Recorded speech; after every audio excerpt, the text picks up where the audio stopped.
வெண்பருத்தி நூலெடுத்து வாய் வெடிச்ச பூவெடுத்து நான் அணிஞ்சிட தொடுத்து வச்ச நடினமான மாலை இது.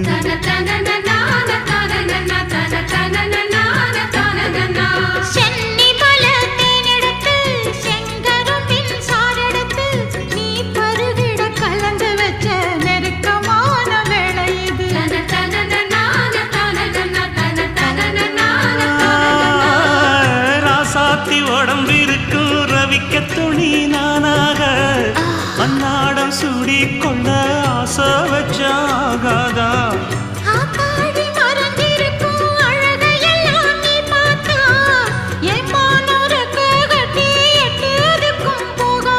அடிச்சி சக்கரையே எட்டி நீயும் நிக்கிறியே நான் ஏங்கி ஏங்கி பார்க்கிற போறாங்க.